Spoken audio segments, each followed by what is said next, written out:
Boa tarde a todos que nos acompanham nesse momento, pelo Facebook, nos acompanham pelo Instagram, logo mais. Nesse momento, nós estamos pelo YouTube. Vamos iniciar uma programação bem especial hoje, porque trata-se de uma homenagem ao Espírito Humberto de Campos, pelos seus 134 anos de seu nascimento. E é uma data que o movimento espírita geralmente realiza a Semana Espírita nesse período, mas em virtude desse processo aí da pandemia, nós não tivemos como realizar.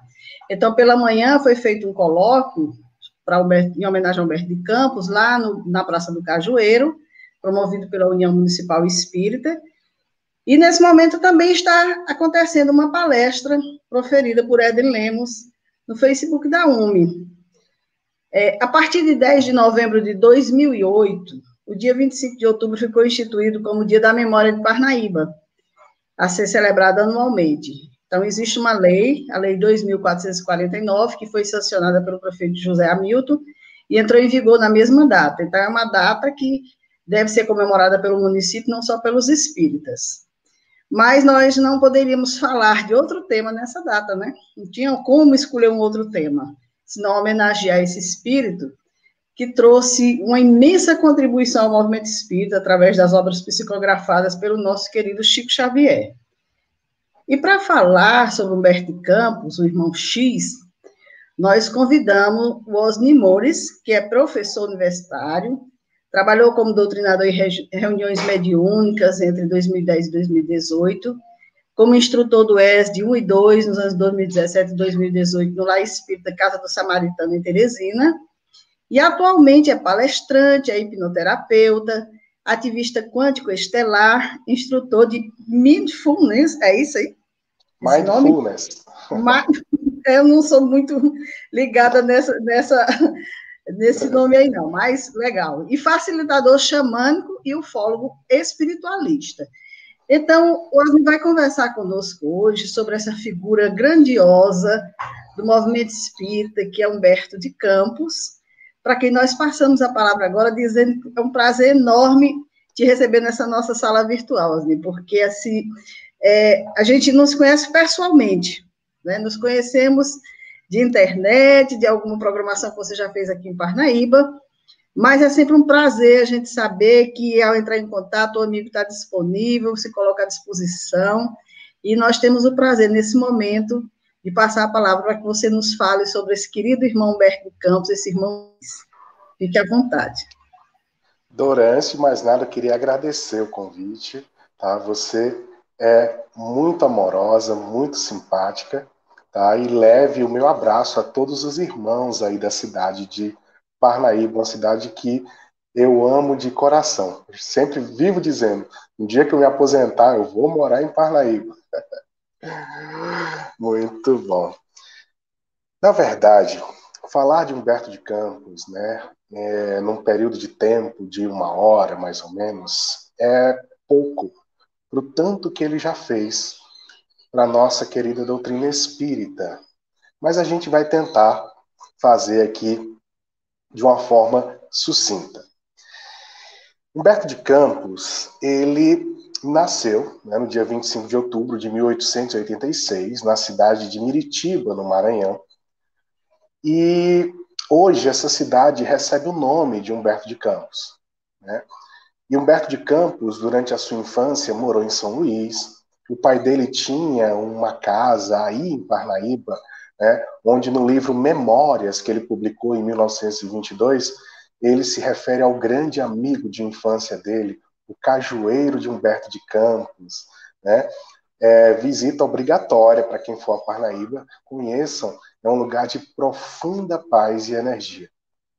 E ele, Humberto de Campos, ele começou muito cedo. Ele sempre se destacou porque ele lia avidamente os autores parnasianos, ele lia avidamente os autores românticos daquela época. E ele já escrevia muito bem, né? Ele escrevia para a mãe dele, ele escrevia para o pai dele, escrevia para os amigos, mesmo morando na mesma casa, debaixo do mesmo teto. Quando ele queria alguma coisa, que ele era bem pequeno, ele fazia uma carta muito bem feita, muito bem escrita para os pais dele, né? E isso pouca gente sabe. E Humberto de Campos, então, ele viveu uma vida um tanto quanto intensa.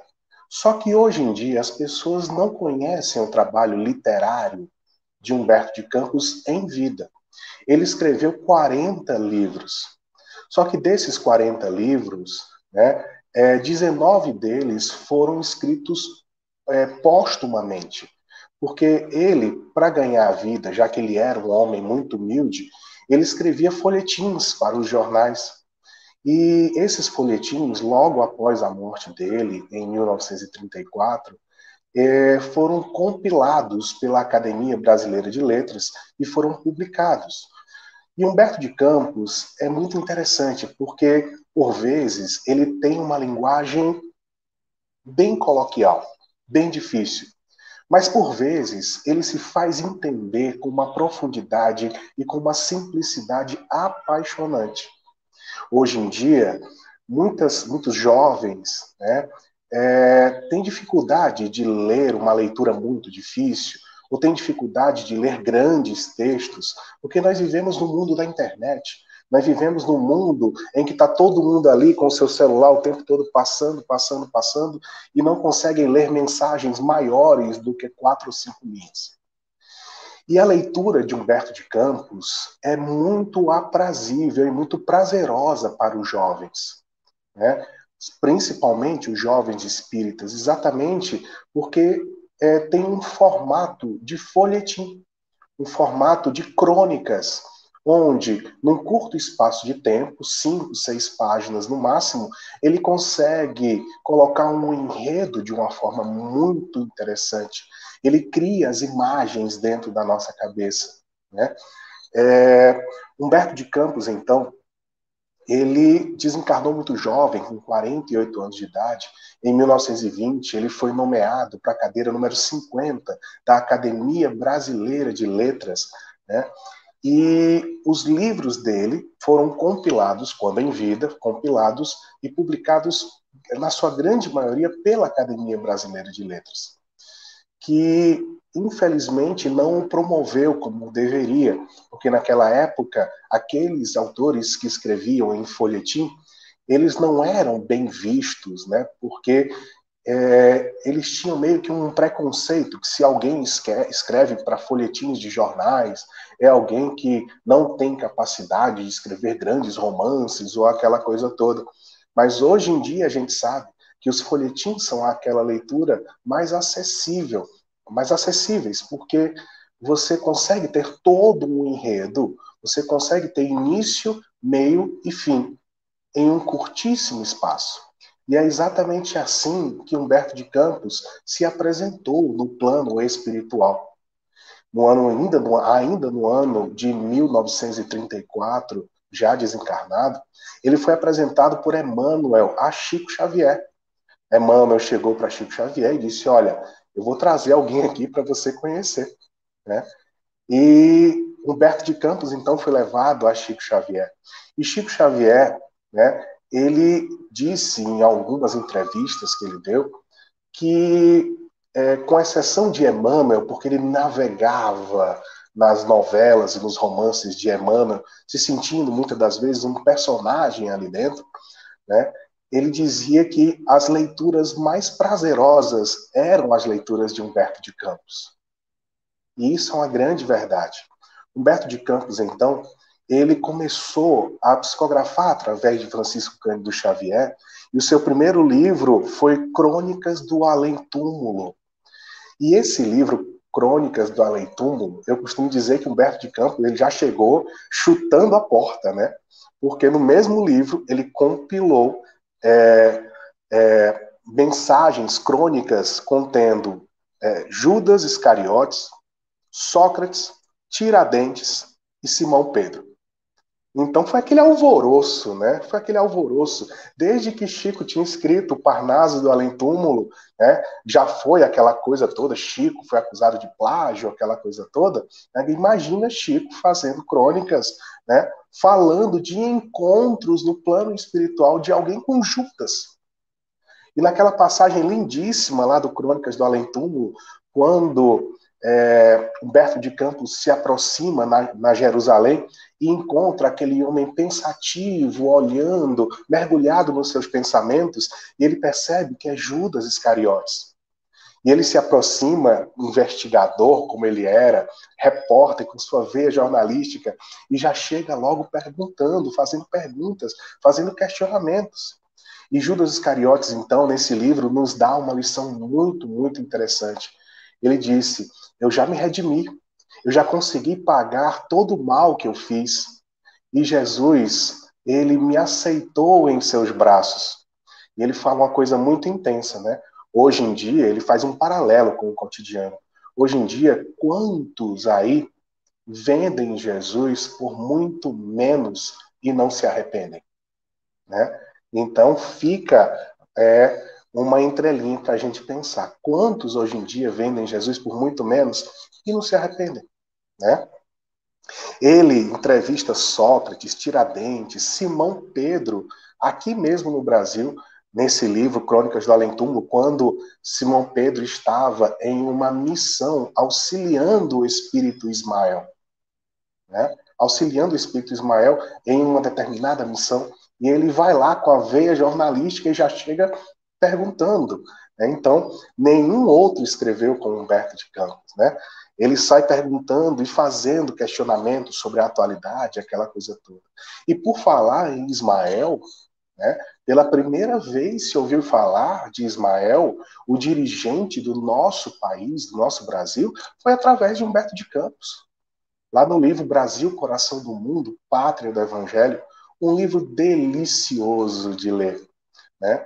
E pela primeira vez se tem a ideia de que Jesus, ainda no século XIV, transferiu o eixo do Evangelho da França para o Brasil, né? Dizendo que o Brasil é o coração do mundo, a pátria do Evangelho. E aí muitos se perguntam, mas como o Brasil pode ser a pátria do Evangelho? Se aqui tem tanta corrupção, se aqui tem tanta roubalheira, se aqui as pessoas não se respeitam, mas aí aqueles que se questionam isso não compreendem o que é verdadeiramente o Evangelho. Evangelho é cura. Então, a pátria do Evangelho tinha que ser mesmo um país bem problemático como o nosso, né? Por quê? Porque a possibilidade de cura coletiva é muito maior, é muito mais intensa, né? Então, o Brasil é o coração do mundo, pátria do Evangelho. Esse livro, ele nos revela, por exemplo, né, uma das encarnações mais interessantes, que foi a encarnação, né, de Longínquos. E a gente ouve falar, e todo mundo que está nos assistindo hoje já deu 3 pulinhos para São Longuinho quando perdi alguma coisa. Perde uma chave, dá 3 pulinhos para São Longuinho e rapidinho a chave aparece, né? E São Longuinho, entre aspas, é Longínquos. Longínquos foi o pretoriano romano que perfurou a terceira e quarta vértebra de Jesus, não como maldade, mas porque era da lei da época que se perfurava a vértebra para saber se o crucificado já havia padecido, já havia morrido, né? E naquele momento, Humberto de Campos nos revela que Longínquo se sente tão tocado, mas tão tocado por essa energia de Jesus, que ele vai para casa, retira a sua roupa de pretoriano romano e passa a pregar o evangelho durante 30 anos. E quando começaram as perseguições aos cristãos, Longínquos então foi preso, né? E pediram que ele abjurasse a Jesus, e ele disse: jamais, jamais vou abjurar a Jesus. E eles então perfuraram os olhos de Longínquos. É por isso que quando alguém católico compra a imagem de Longínquos, né, é ele segurando uma lanterna, né, dizem que é o santo dos cegos, né, Longínquos também, auxilia os cegos. E nesse livro, Brasil, Coração do Mundo, Pátria do Evangelho, Jesus, o próprio Jesus, né, desce até um determinado local da erraticidade e encontra Longínquos. E ele então diz: Longínquos, tu que acompanhaste o meu sofrimento ao pé da cruz, tu que acompanhaste o martírio que foi supliciado, tenho a ti uma última missão na terra. Te convido agora para que desças na pátria do Cruzeiro, para que encarne na pátria do Cruzeiro, serás reconhecido pela tua bondade, serás reconhecido por desenvolver a arte, por desenvolver a cultura, mas ao mesmo tempo morrerás no exílio, esquecido por aqueles que te ombrearam e caminharam contigo. Tu aceitas essa missão? E Longínquos então disse: sim, eu aceito, mestre. E ele encarnou na personalidade de Dom Pedro II, né? Então isso, quem nos revela é Humberto de Campos, né? A nossa palestra poderia parar por aqui, e eu tenho certeza que as pessoas já iriam sair daqui correndo para comprar o livro Brasil, Coração do Mundo, Pátria do Evangelho, para ler essa passagem belíssima, essa passagem lindíssima, né? Então, quem nos trouxe isso foi Humberto de Campos, lá no livro Estante da Vida, também, que é um outro livro maravilhoso de Humberto de Campos, psicografia de Francisco Cândido Xavier. Ele entrevista com a sua veia jornalística ninguém menos do que Marilyn Monroe, aquela grande atriz americana. E ela estava triste e preocupada porque ela foi tida aqui na Terra como uma suicida, que tinha cometido suicídio, né? E ela revela que ela não cometeu suicídio. Ela se encontrava muito triste, muito estressada pela quantidade de trabalho e tomou alguns medicamentos para que pudesse dormir, já que ela não conseguia dormir à noite.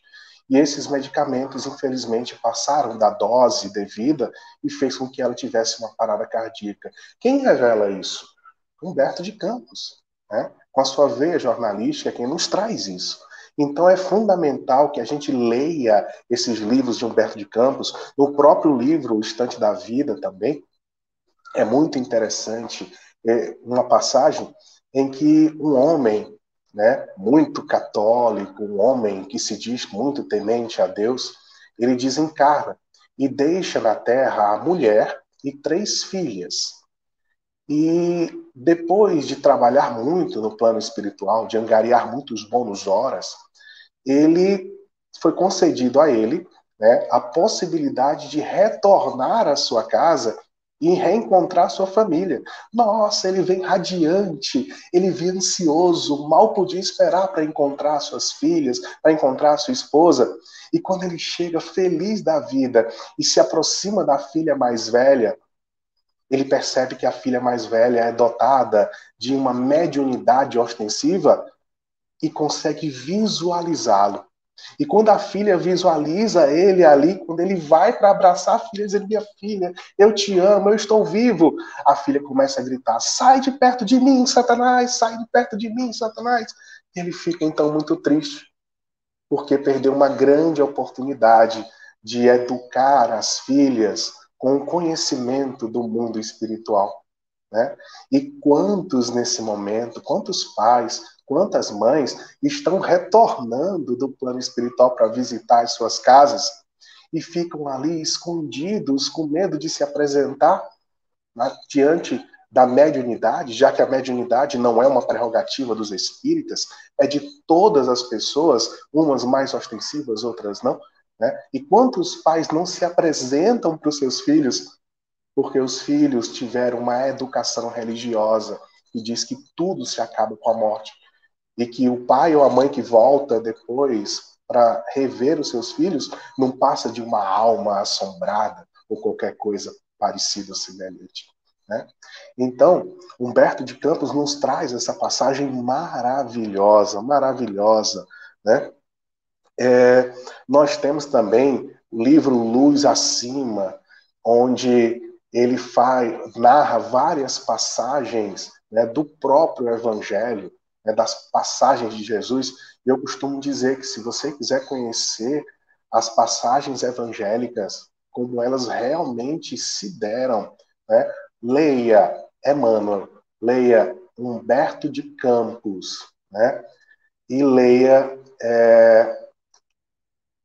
Amália Domingos e Soler, que tem passagens fantásticas, né, da intimidade de Jesus, com Jesus, né, lá no Evangelho. Então, Humberto de Campos, ele foi de fundamental importância.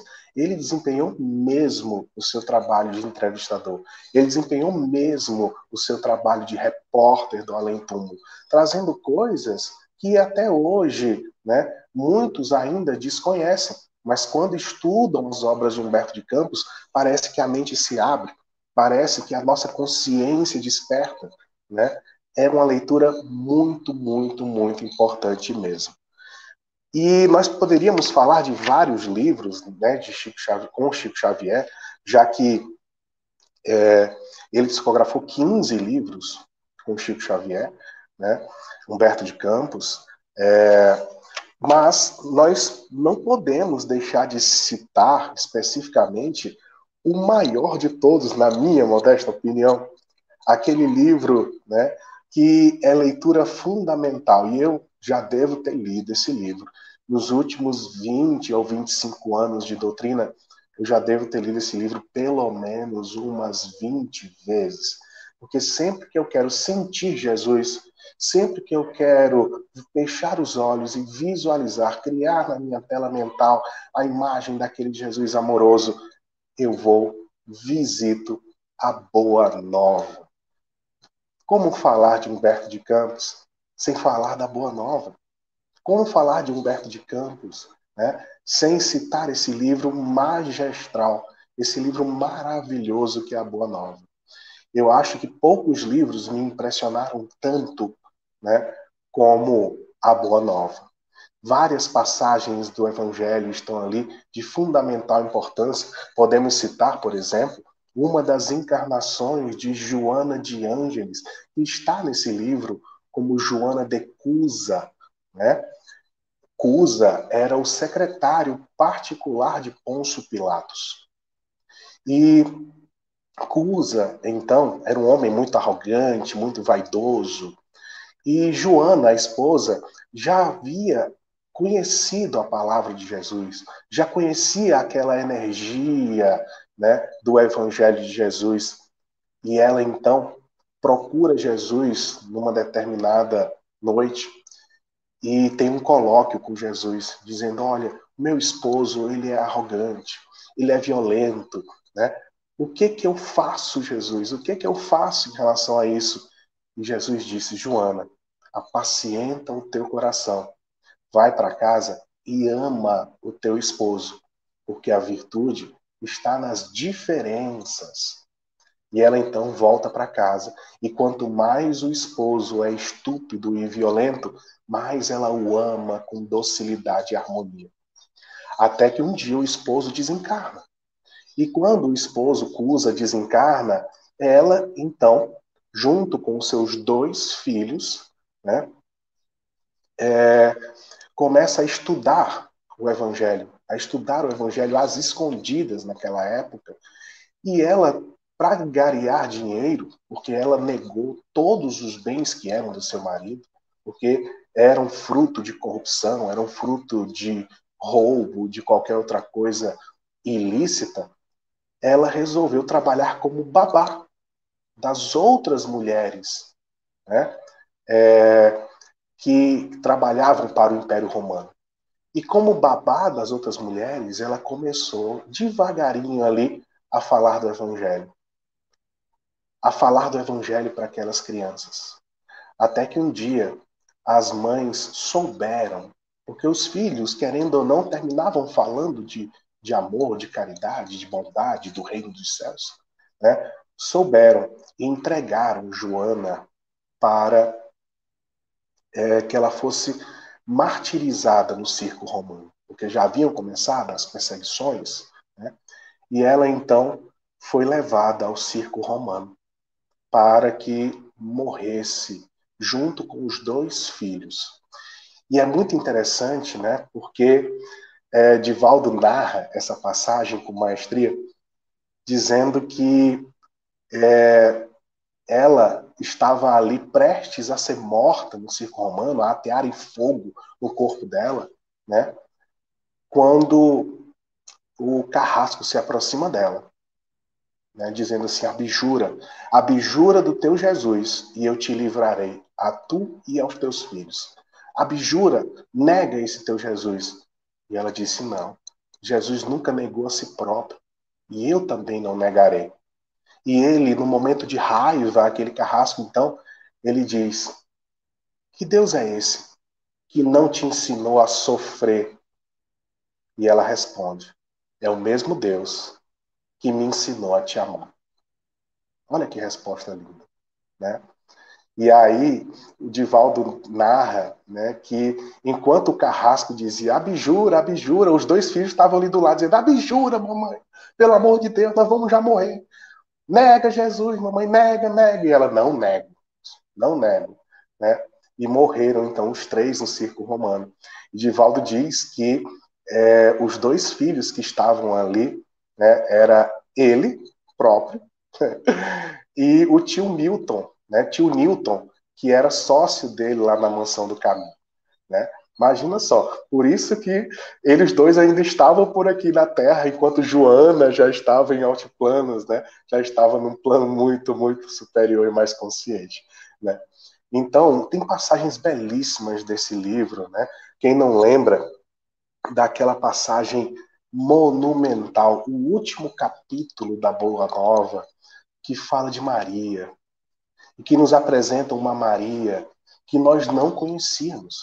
Mãe, mulher, amiga, paciente, devotada a Deus, né? E nesse livro ele nos narra com uma riqueza profunda de detalhes, né? Que logo após a crucificação, Maria não tinha mais ninguém, não tinha mais. Todos os seus parentes eram bem mais velhos do que ela, né? E não tinha absolutamente mais ninguém. E, e então ela se sentia muito só, muito só.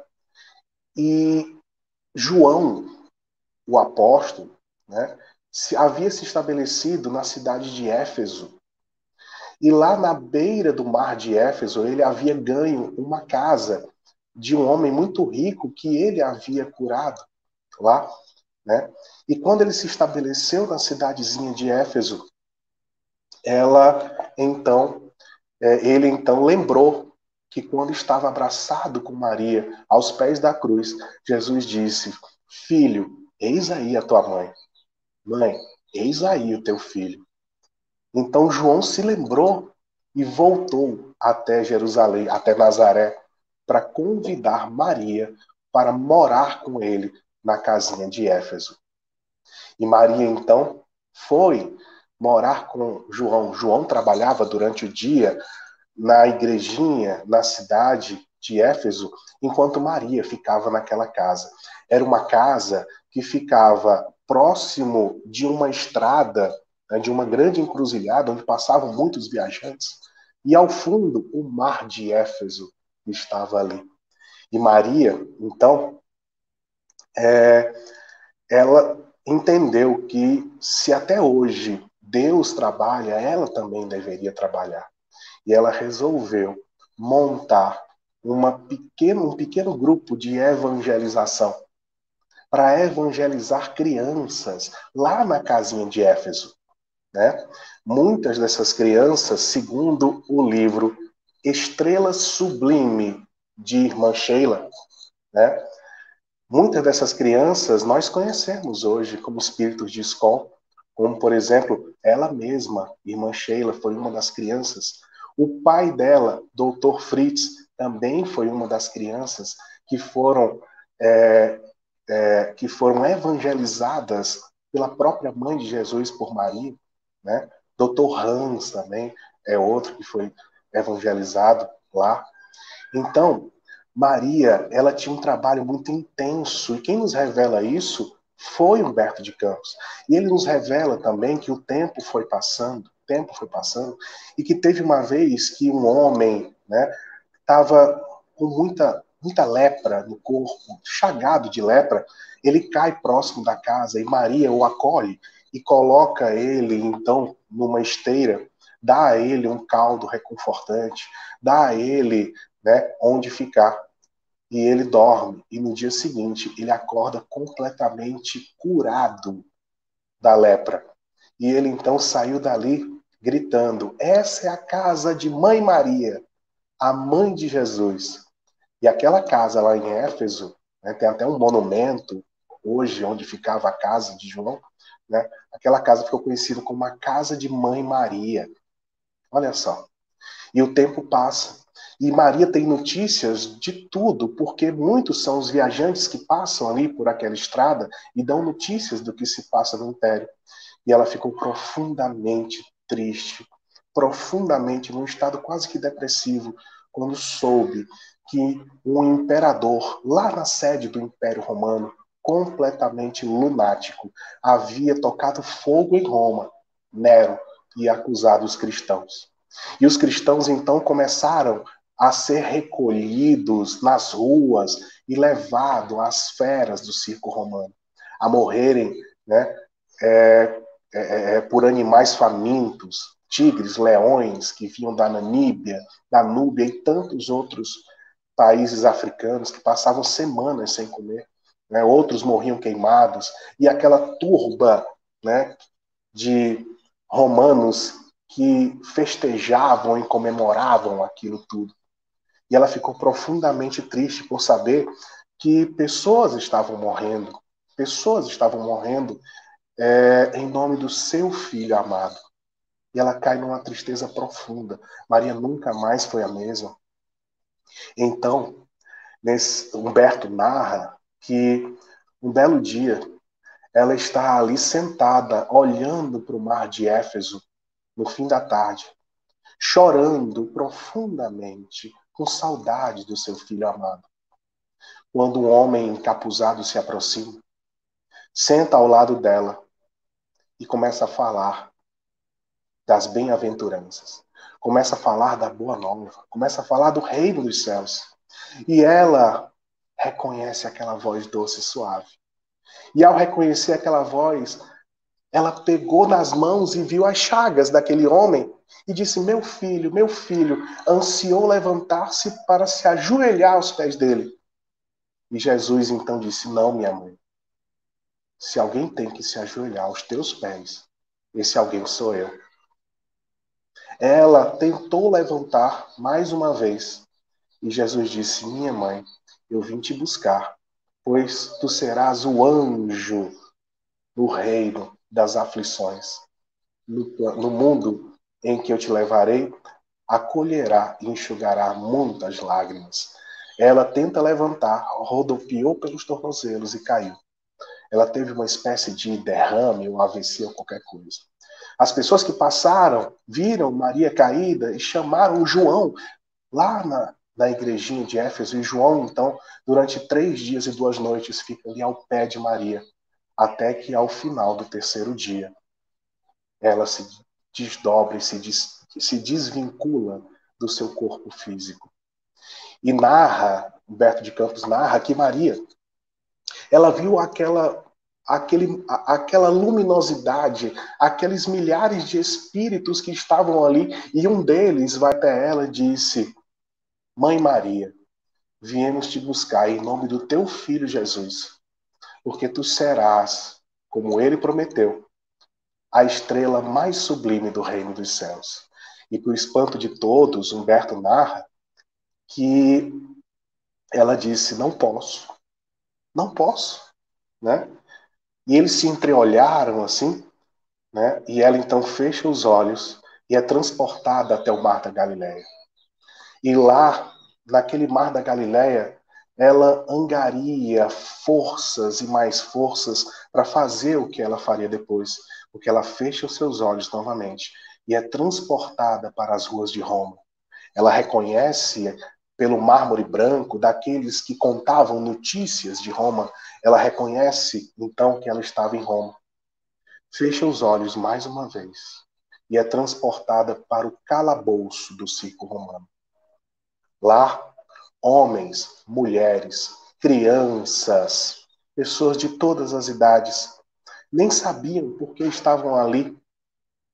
Estavam aguardando o momento em que entrariam no circo romano e seriam devorados pelas feras do circo romano. Ela então percebe que uma jovem de mais ou menos 13 para 14 anos consegue, pela mediunidade, visualizá-la. Ela se aproxima dessa jovem e disse: canta, minha filha, canta. E ela então começa a cantar um hino de louvor a Jesus. E naquele momento, quando se abrem as portas do circo romano, todos os cristãos, que eram mais de 100 deles, entraram cantando em uma só voz. A energia era tão grande, que muitos daqueles que estavam ali para ver a carnificina simplesmente começaram a se levantar e a sair dali.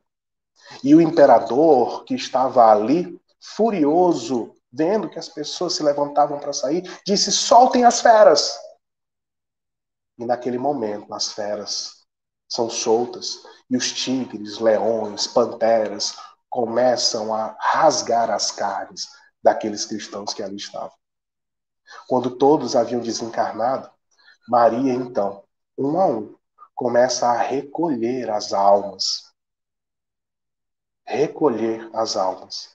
Ali, na hora da morte de muitos deles. E Maria, então, começa um a um pela mão: vem, meu filho, vem, meu filho. E a última delas, foi aquela jovem que começou a cantar. E quando Maria estava recolhendo aquela alma, Maria pergunta: filha, qual o teu nome? E ela responde: Celina, a nossa querida irmã Celina. E naquele momento, os astrônomos dizem que uma estrela nova surgiu no céu. Uma estrela luminosa, um halo de luz. Maria, segurando todos pela mão, como um rastro de um cometa luminoso da estrela nova que surgia no céu, levou todos eles ao plano espiritual.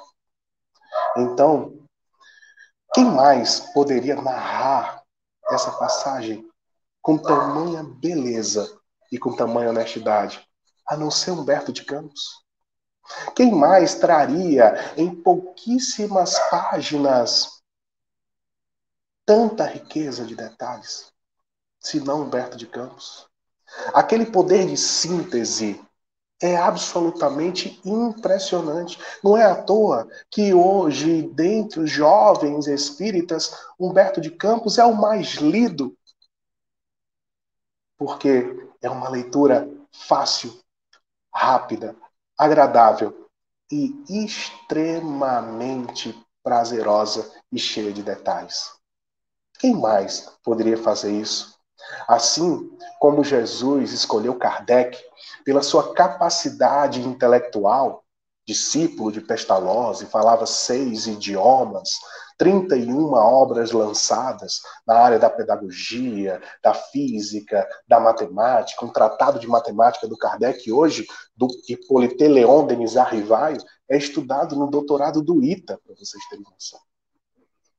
Então Jesus escolheu alguém que tivesse capacidade de fazer.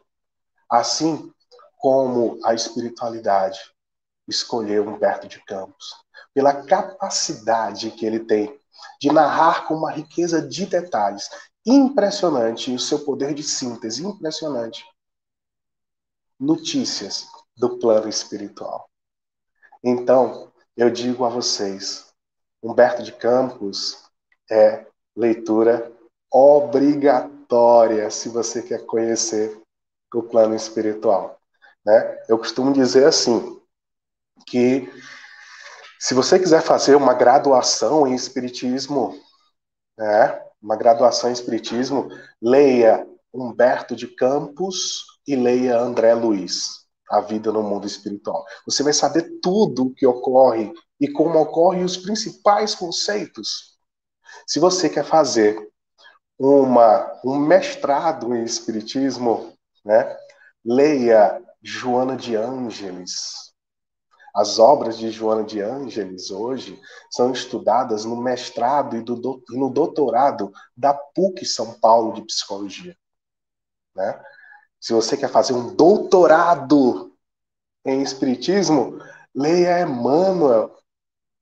Né? Mas não leia só os romances, não. Aprofunde-se o Evangelho segundo Emmanuel, a riqueza de detalhes que nós temos ali. Né? Então, eu sempre vou repetir isso muitas e muitas vezes. Né? Que o Espiritismo é o que nós temos de mais seguro para ter notícias do plano espiritual. E para ter notícia do plano espiritual, essa rádio espiritual, esse canal espiritual, esse YouTube espiritual, aquele que está na frente é Humberto de Campos. Né? Porque foi ele que foi lá com a sua veia jornalística e, sem delongas, perguntou o que tinha que ser perguntado e narrou da forma didática que nós conhecemos. Então, Humberto de Campos, ele nos deixou esse legado maravilhoso. Hoje, nós temos notícias, né, de muitas outras pessoas que psicografam Humberto de Campos. E eu já tive acesso a 2 crônicas de um grande médium aqui de Teresina, que psicografou 2 crônicas de Humberto de Campos. Né? E eu li essas 2 crônicas. Esse médium me enviou, né, enviou também para o presidente da federação na época, né, para que pudesse passar pelo crivo deles. E nós chegamos em conjunto a essa conclusão. É Humberto de Campos. Pela forma como ele escreve, pela maestria como ele cria em nossos pensamentos, né, a vida no mundo espiritual. Então, Humberto de Campos está aí o tempo inteiro. Né? Eu mesmo já tive a oportunidade de receber algumas comunicações do Humberto de Campos há mais ou menos uns 8 ou 9 anos, não tenho certeza. Né? Participei aí em Parnaíba da Semana Humberto de Campos, foi promovido pelo Samuel, pelos amigos lá do Caridade e Fé, lá mesmo, num palco montado, lá mesmo no Cajueiro de Humberto de Campos.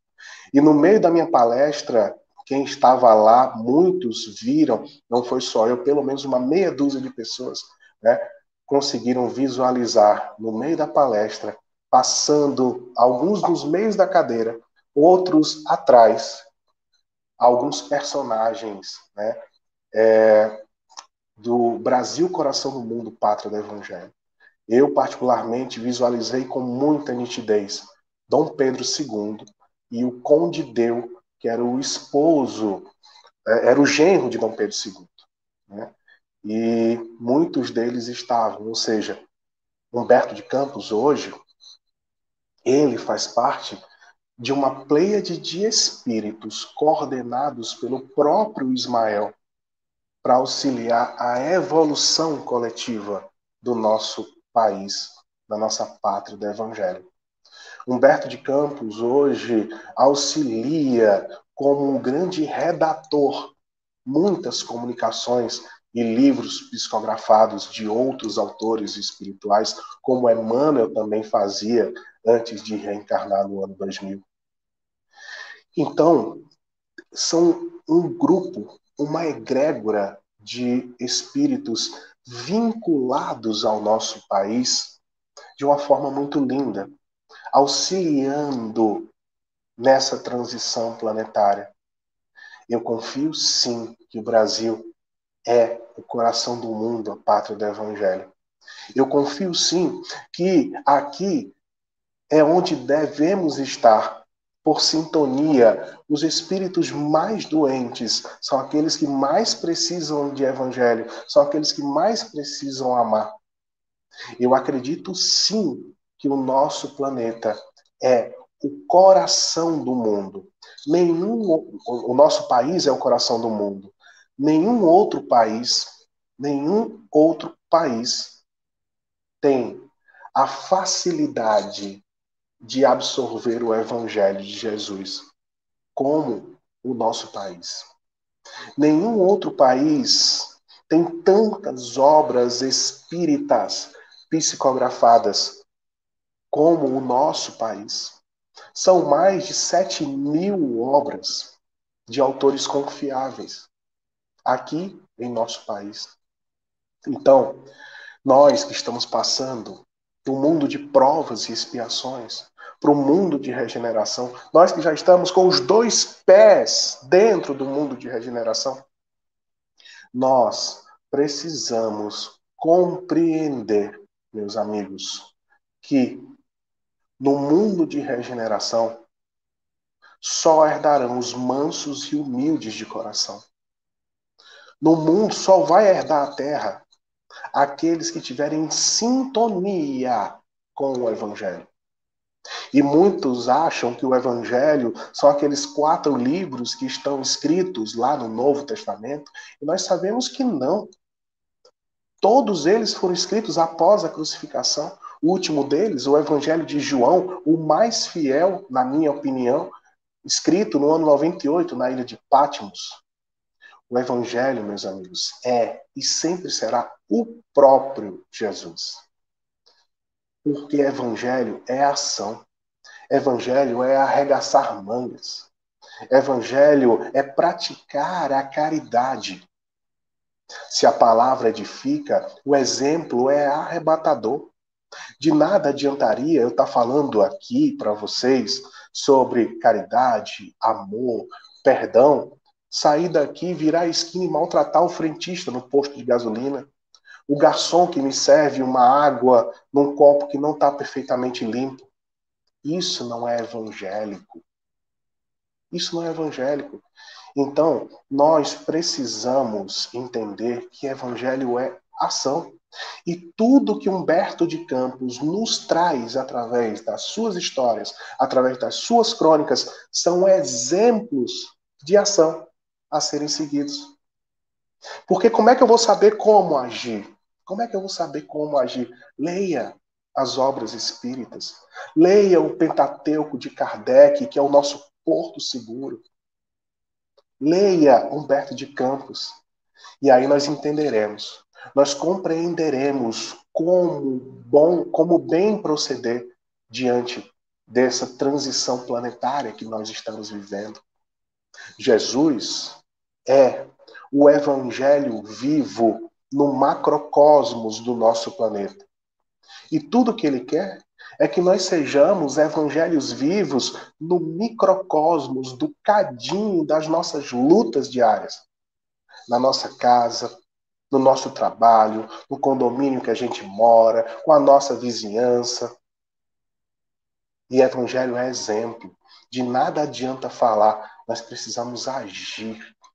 E dentro das nossas ações, em sintonia com o evangelho, sabendo como proceder, através da leitura e da literatura, nós podemos arregaçar as mangas e fazer bem feito. Seremos todos nós,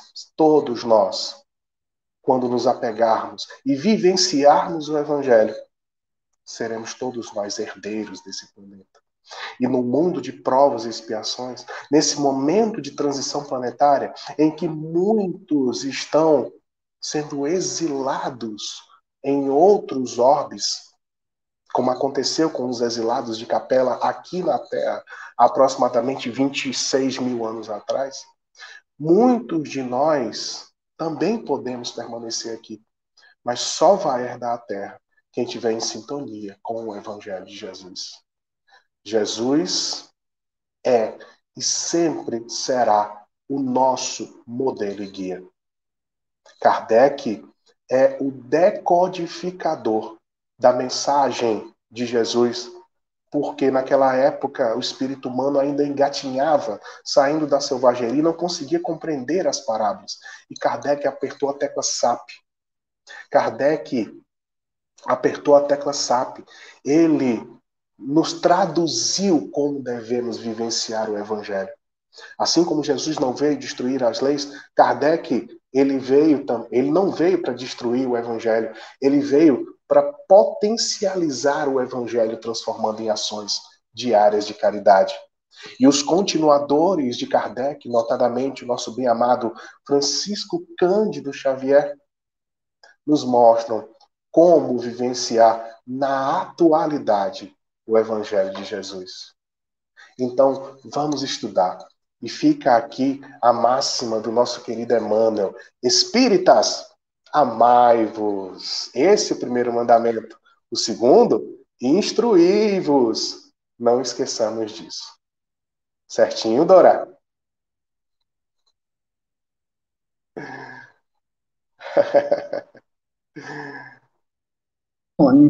Oi. Certinho, maravilhoso. Realmente não podia ser outra pessoa, né? Tinha que ser você. Tinha que ser. Quando eu pensei quem eu vou convidar para falar sobre Humberto de Campos, veio imediatamente o seu nome. Então tinha que ser você. E você demonstrou aqui pela sua fala, pelo que você nos trouxe, essas verdades que nós precisamos estar atentos. Realmente, Humberto de Campos, a obra dele é maravilhosa. Eu tenho feito aos domingos aqui um momento rápido de diálogos com Jesus, de alguns diálogos de Jesus que se encontram em várias obras dele. E cada um que eu faço, eu termino reflexiva.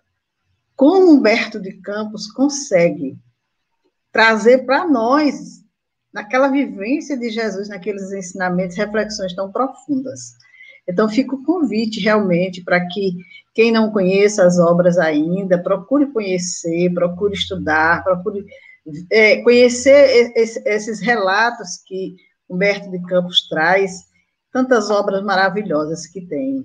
E nós estamos muito felizes, Osni. Hoje nós, com essa festividade de Humberto de Campos, o aniversário de Humberto de Campos, embora a gente não podendo fazer como sempre fizemos, nos reunindo todos, mas as programações estão acontecendo aqui no Papo Domingueiro, na UME e em outros locais, com certeza, mas nós estamos atingindo um público também que não participava desse momento.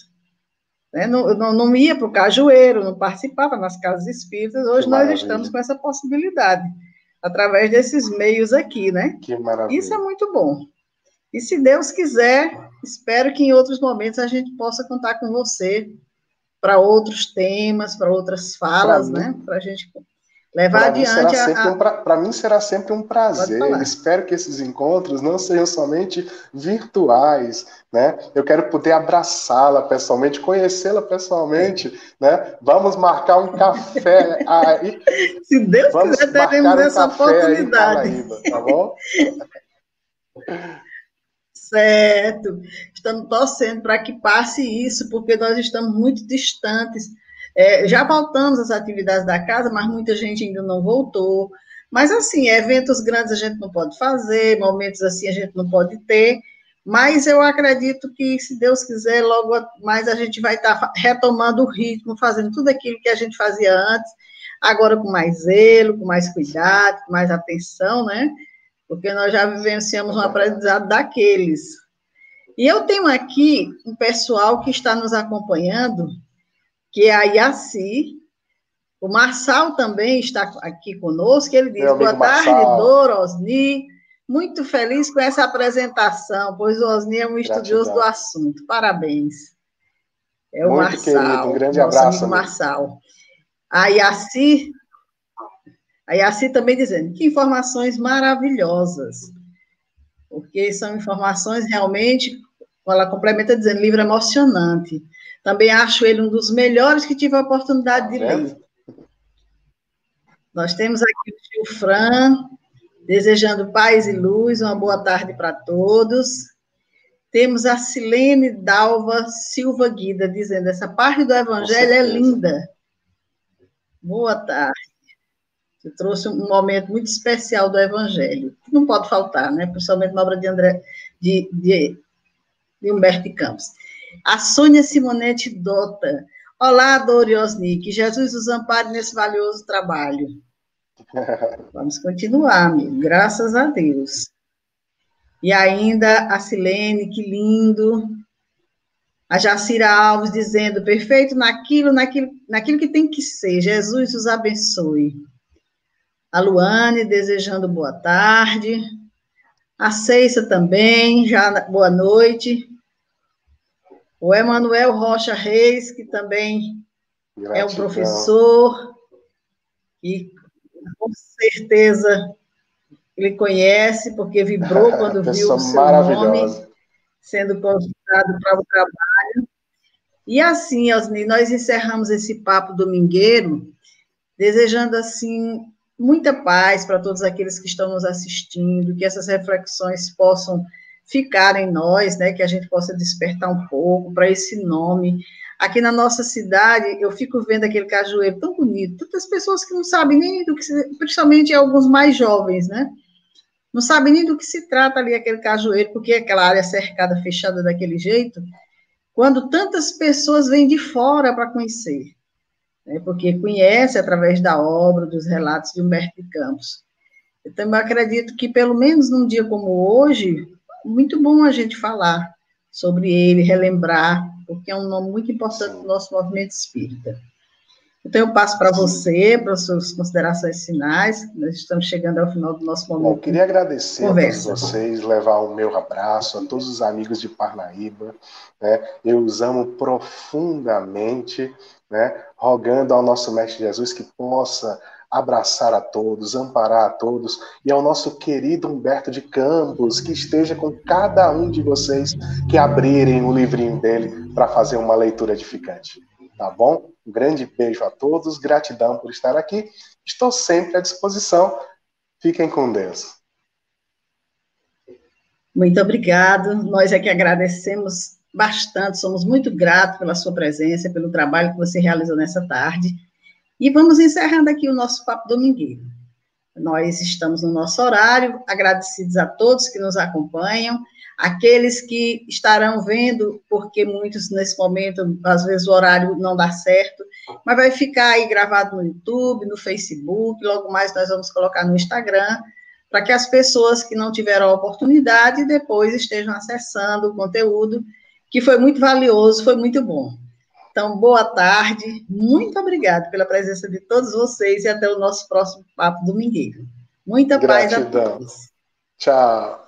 Tchau.